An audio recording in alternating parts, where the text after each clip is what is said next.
superfoods for diabetes management. Now, I am not a medical doctor. I am not a nutritionist or registered dietitian. However, what I'm presenting to you today is just scientific information based on a lot of different doctors. And that's what we're going to focus on.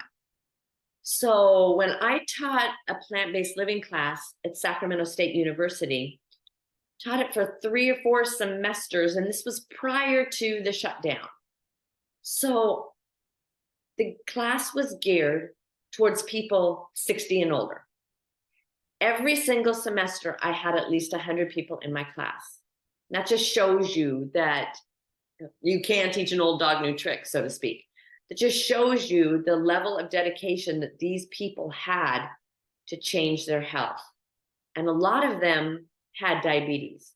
And a lot of them would write me notes. Thank you so much. I'm now off my insulin. But it had nothing to do with me.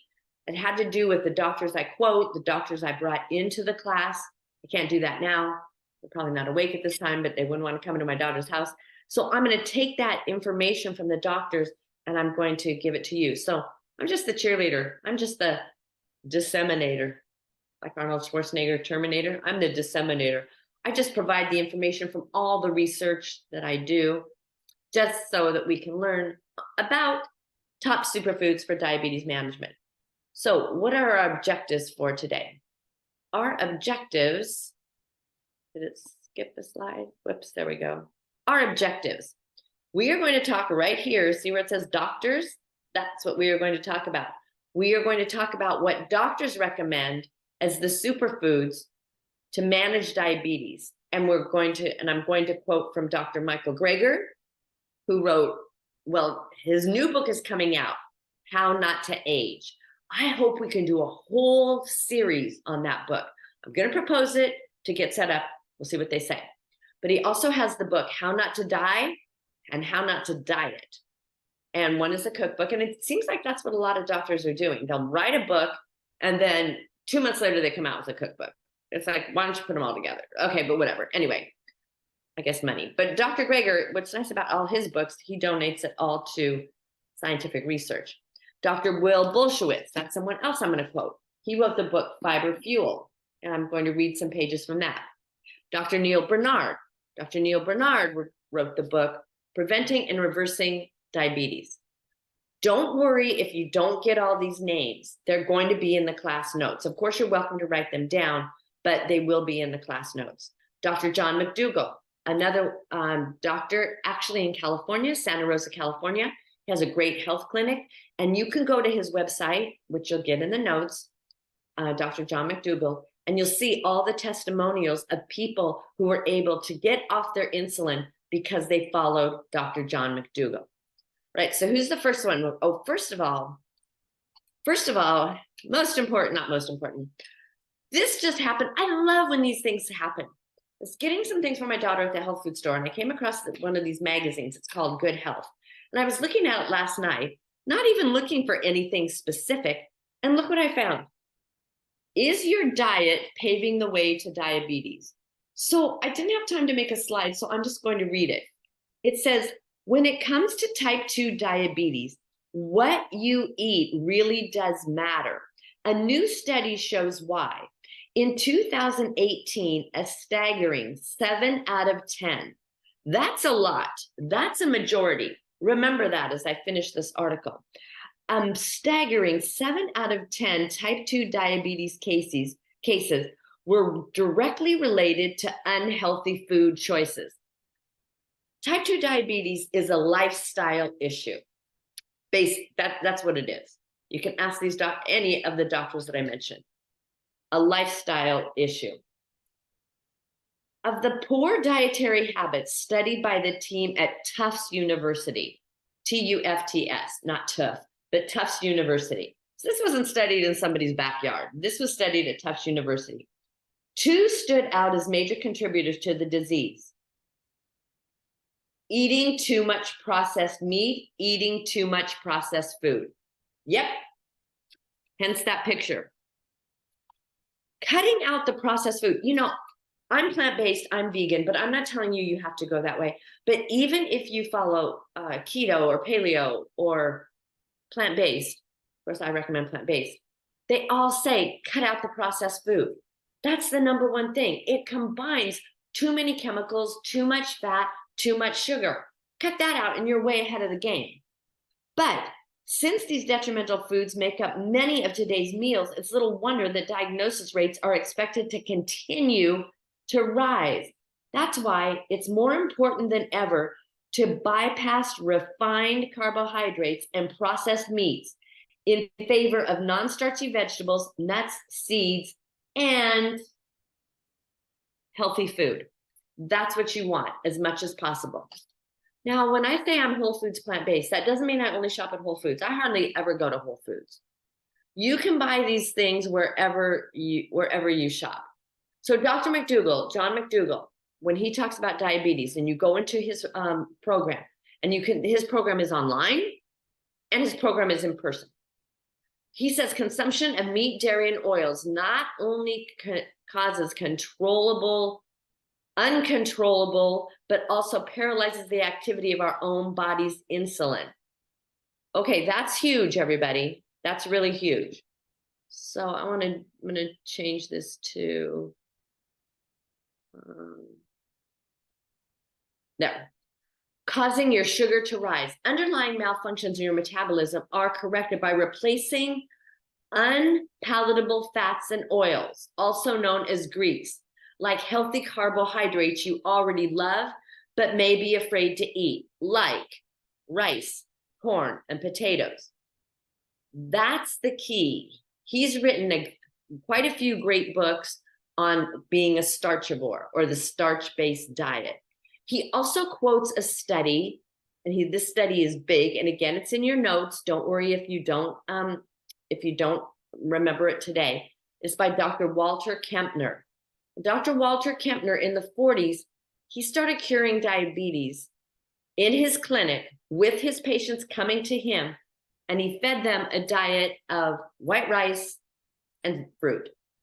I know that goes contradictory to what you may hear, and I'm not suggesting that diet, but I just think it's interesting that that's the way he was able to get people off of insulin, not only reverse their diabetes, but also other health issues as well.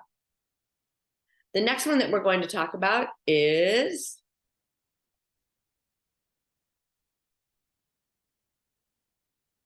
okay. I'm going to stop sharing for just a second.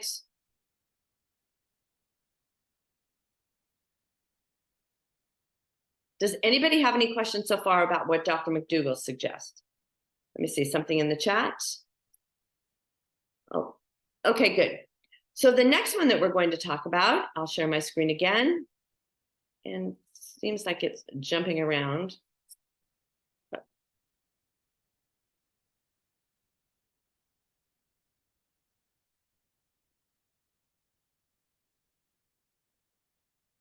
The next one is Dr. Michael Greger, who I recently mentioned. Dr. Michael Greger wrote 2 books, How Not to Die and How Not to Diet. The one that's coming out soon is How Not to Age. He's not talking about, yeah, everyone has to age, of course, but he's talking about ways to prevent things that sometimes are stereotypical associated with aging. So here's what he said. People who eat a plant-based diet have been found to have just a small fraction of the diabetes rate of those who regularly eat meat. As diets become increasingly plant-based, there appears to be a stepwise drop in diabetes rates. Based on a study of 89,000 Californians, flexitarians who eat meat maybe once weekly rather than daily appear to cut their rate of diabetes by 28%. These are good stats, very important. And those who cut out all meat except fish appear to cut their rates in half. What about those eliminating all meat, including fish? They appear to eliminate 61% of their risk. That's huge.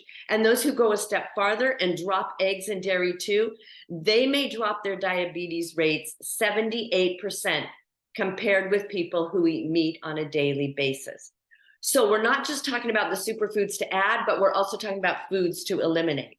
So Dr. Neil Bernard says, these are the foods, the top foods to prevent and reverse diabetes. Dr. Bernard, who wrote the book, Reversing and Preventing Diabetes. He's got YouTubes out there. Again, you will get the links. Don't worry if you can't remember their name right now. He says the diabetes-fighting rural Asian diet includes brown rice, quinoa, lentils. My daughter has a lot of lentils in her pantry. I love red lentils, but any lentils are great. Spinach. She's got spinach in there. You can add spinach to anything. Broccoli, oatmeal, tomatoes. Did I say organic tomatoes? Oh, yes, I did. There they are. Bean sprouts and eggplant. I've been making a lot of dishes with eggplant. So these are the key. Here's the key foods that Dr. Neil Bernard recommends to prevent and reverse diabetes. And you'll notice what's something about them. They all contain a lot of fiber. In the book, Fiber Fueled, that I'm going to read from in just a few minutes, Fiber Fueled by Dr. Will Bulsiewicz, he suggests eating 30 different types, 30 varieties of fiber every week. And let me tell you, I did a challenge with another class that I did, the class on in person. I said, let's try to eat 30 a day. Okay, not our whole lives, but by the time you put something in a smoothie or eat something that has lentils and eggplants and tomatoes in it, boom, boom, boom, you are rocking that. And those are the superfoods. So here's a list right there. Memorize that list next time you go to Costco or Winco or wherever you shop. There's another website, and you're going to get the link to it. It's called Mastering Diabetes. And these are two gentlemen. They have their masters in public health or something, I'm not sure. They were diagnosed with type 1 diabetes and type 2 diabetes, and they have a lot of information at their website. It's called Mastering Diabetes. And what they recommend is that you get 80% or plus of your calories from not processed carbohydrates, but carbohydrates found in whole grains, fruits and berries, vegetables, while the remaining calories come from healthy fats and proteins, not a lot of processed grease. Whoops, where's my summary? Oh, my summary, what I wanted to read was from Dr. Will Bulsiewicz. How many of you remember the, I'm going to stop sharing so we can, how many of you remember the television show Marcus Welby, MD? Okay, so his name is Will Bulsiewicz. So I call him Dr. Wilby instead of Dr. Welby. So let's see what he says about diabetes. So the first thing he says is, complex, unrefined carbohydrates found in whole plant foods are chock full of fiber, vitamins, and minerals.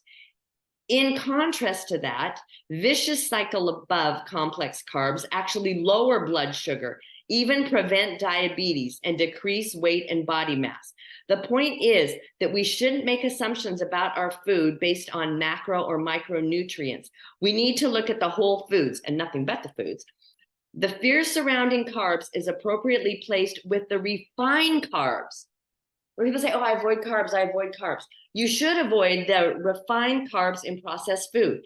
But he says the information is completely misplaced with the unrefined carbs found in whole plant foods. Seriously, fruit is actually the low-hanging fruit, and he does recommend that. The next thing he says about the power of whole grains. In a systematic review of meta-analysis of 45 studies, that's not one or two studies, you know, that's just not the one Tufts. This is 45 studies. Increasing your daily whole grain consumption by just 2 pieces of whole grain bread awarded the participants with a reduced risk of coronary heart disease, cardiovascular disease, and total cancer, as well as a likelihood from all diseases, including diabetes. Right here, I underlined it. Next study, a systematic review of meta-analysis of 16 different studies found that eating at least 3 servings of whole grains per day could lower your risk of diabetes by 1/3. More studies. And then I think the last one, what I really like is eating whole fruit does not cause weight gain. It's actually quite the opposite. Especially important to note, it doesn't cause diabetes either, for that matter. Actually, instead, it can protect against diabetes. For example, As sweet as berries may be, they actually lower blood sugar and insulin release after a meal. Whether you are diabetic or looking to avoid sugar for another reason, don't make the mistake of lumping natural sugar in whole fruit with added or processed sugars. A huge difference. Get off the processed food. In other words, you're looking at when people say, oh, donuts, that's diabetes in action. It sure is, because you're mixing unhealthy, greasy fats with unhealthy processed sugar.